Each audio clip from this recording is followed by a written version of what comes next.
বিশ্বনবী আয়েশারে বললেন, ও আয়েশা, আমার পেটের ভেতরে প্রচন্ড ব্যথা। ওই যে খায়বার দুর্গে এক ইহুদির বাড়িতে দাওয়াত খেতে গিয়েছিলাম, ইহুদি মহিলা গোশতের মধ্যে বিষ মাখিয়ে দিয়েছিল। আমার মনে হয় বিষের ব্যথা আবার শুরু হয়েছে। বিশ্বনবী ওই বিষের ব্যথায় মারা গিয়েছেন।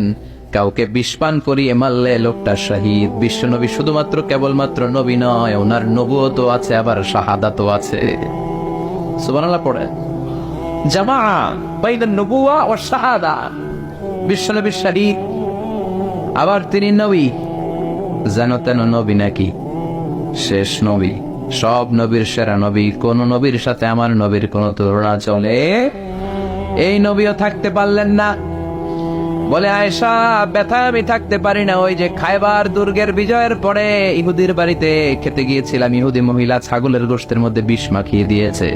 ওই বিষের ব্যথা আমাকে কাবু করে ফেলেছে। বিশ্বনবী কাঁদে, হুশ ফিরে পায়, আবার বেহুশ হয়। সাহাবাদের মধ্যে কান্নার রোল।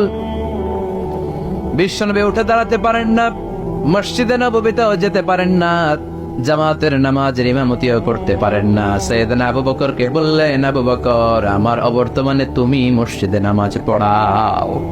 সাইয়েদনা আবু বকর নামাজ শুরু করে দিলেন। বিশ্বনবী বললেন, আয়েশা, একটু ঠান্ডা পানি আনো। ঘেমে ঘেমে বিশ্বনবী হয়রান।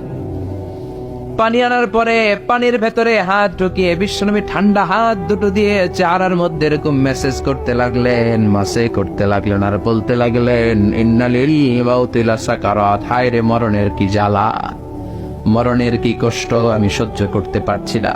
বিশ্বনবীর এই কষ্ট দেখে বিশ্বনবীর কলিজার টুকরা, নয়নের পুটুলি সাইয়েদাতুনা ফাতেমা কেঁদে কেঁদে হয়রান।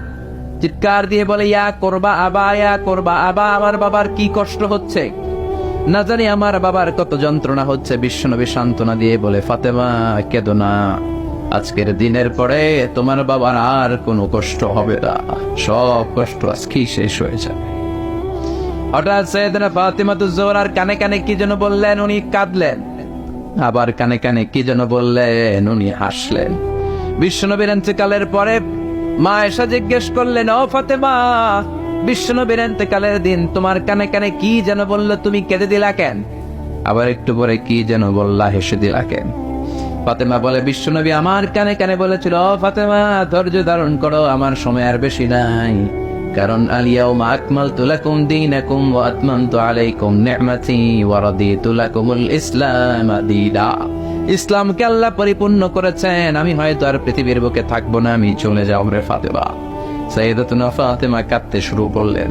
কিছুক্ষণ পর আবার কানে কানে বললেন, ও ফাতেমা, তুমি কেঁদো না, আমার ইন্তেকালের পরে আমার পরিবার বর্গের মধ্য থেকে অল্প কিছু দিনের ব্যবধানে তোমার সাথে আমার আখিরাতে দেখা হয়ে যাবে রে ফাতেমা।